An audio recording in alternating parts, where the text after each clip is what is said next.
Good day, everyone. This is Mark Vello, and you're listening to Headline News. Another force behind Facebook surfaced. The Justice Department sued Facebook for depriving Americans of a fair chance to work by favoring foreign workers. Now information has also been revealed that Facebook has a hidden agenda. On December 4th, the National Pulse reported that even though Facebook already had a wildly left-wing Facebook Oversight Board, now another group calling itself the Real Facebook Oversight Board has suddenly emerged. The group includes activists backed by far-left billionaire George Soros, as well as leftist journalists who reported on the fake news of Russiagate, among other things. More notably, the group's startup fund came from the controversial organization Luminate.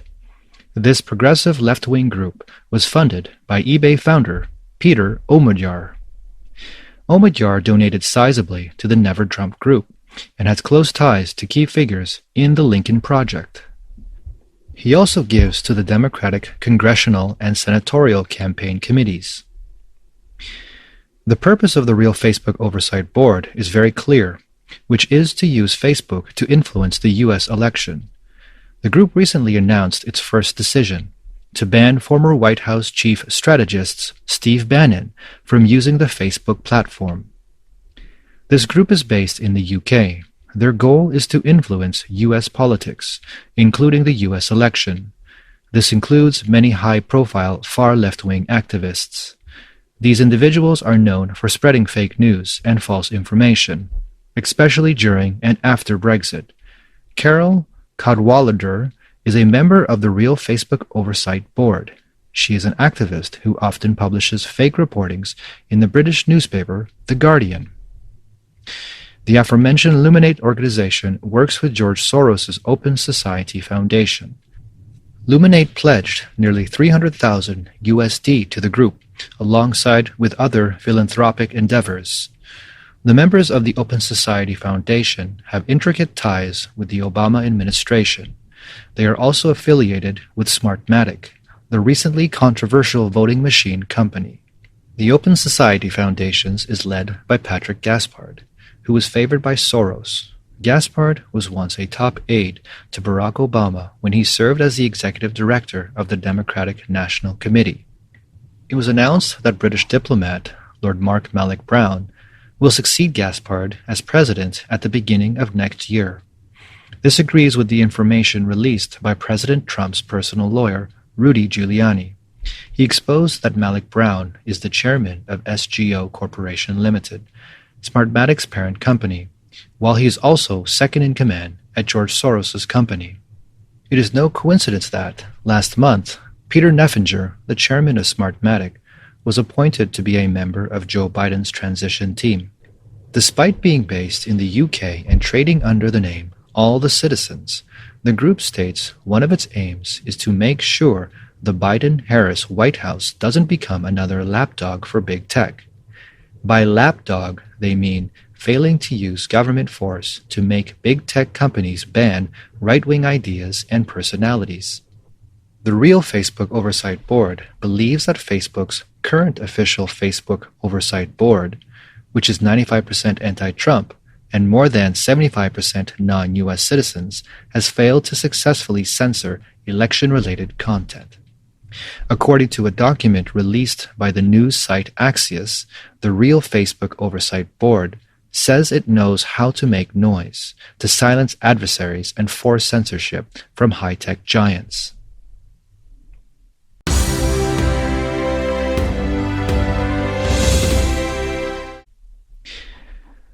Trump campaigned for Republican senators in Georgia. Georgians shouted, "Fight for Trump." Let's take a look at President Trump's exciting rally in Georgia. Georgia is the most important state in the battle for Trump's presidency. It is important for both the presidential election and the January 5th Senate runoff election. And on the evening of December the 5th, at a campaign rally in Georgia to support the state's two Republican senators, Trump appeared to be in high spirits and ready to go. President Trump told the tens of thousands of enthusiastic supporters in attendance, "We only win. We always win. and we always find a way to win. Now is not the time to retreat. Now is the time to fight harder than ever before. The Defend the Senate Majority rally began at 7 p.m. First Lady Melania Trump first took the stage to thank people for their support and to call on everyone to vote to keep their Senate seats, not to be silenced, and to exercise everyone's legal rights. Next, President Trump gave his first public speech since the election. Trump says that he has achieved great things in his 4 years in office, and that the struggle to drain the Washington swamp and make America great again is just the beginning. If he loses the election, however, both the Chinese Communist Party and Iran will be thrilled. He made it clear that he would not compromise for the sake of America, saying, "Together we are taking back our country. Our fights to drain the Washington swamp and reclaim the America destiny has just begun. We will not bend, we will not break, we will not yield, we will never give in, we will never give up, we will never back down, we will never, ever surrender, because we are Americans, and our hearts bleed red, white, and blue." And our hearts bleed red, white, and blue. The Republican Party leads 50 to 48 in the Senate during this election, and only needs to win one of the two seats in the January 5th Georgia Senate runoff election to maintain control of the Senate in the new Congress. In his speech, Trump reminded people that Democrats are trying to take over America and that the January 5th runoff election is the most important election in history, urging Georgia voters to register by December the 7th. He declared that, "If you do not vote, the socialists and the communists win." Political commentator Cao Chang-ching tweeted that the crowd was still cheering and excited at President Trump's first post-election campaign speech. But unlike before, they were not only shouting, "4 more years," or "We love you," as they did before, but a new slogan, "Fight for Trump," has been added. This shows that after the election, not only did the Republican supporters not show weakness, but instead strengthen their resolve to support President Trump, wanting to fight for him and to have a fair and just election. The leftists may have stolen the election, but this scene will surely give them a fright.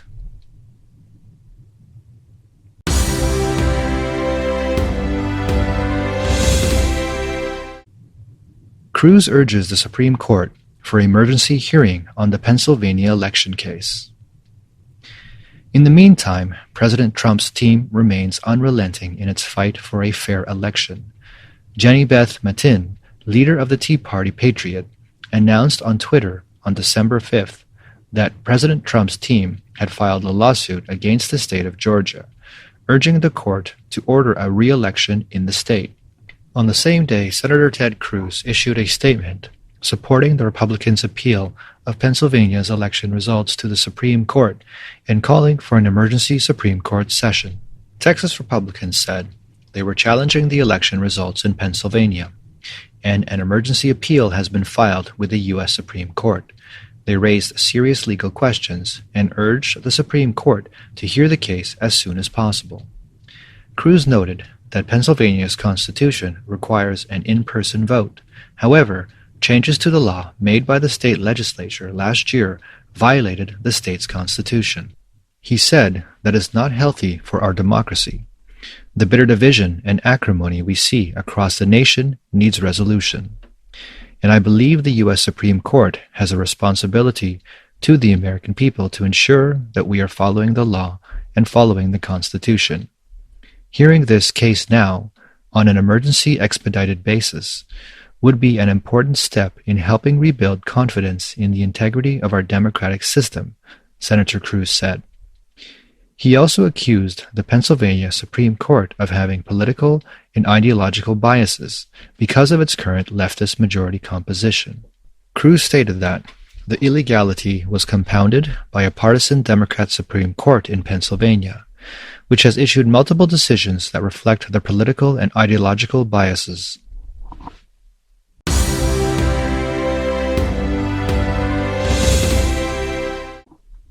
The people start to fight back, and Antifa is losing ground. Among the American people, The ones who used to be silent are becoming more and more brave. On December 5th, in the state of Washington, President Trump's supporters were confronted by brawling Antifa members, and the communist hooligans were beaten back by the patriots. President Trump's supporters had had enough of Antifa's violence and began to fight back. Seattle journalist Katie Daviskert tweeted a video of a huge battle between Antifa militants and patriots outside Washington State Capitol building.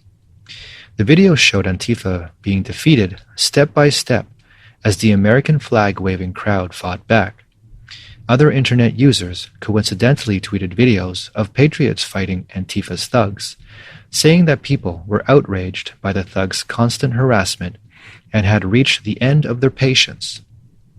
Another blogger tweeted that he met a middle-aged and elderly white couple today because the man was wearing a Trump 2020 hat, and they started a conversation.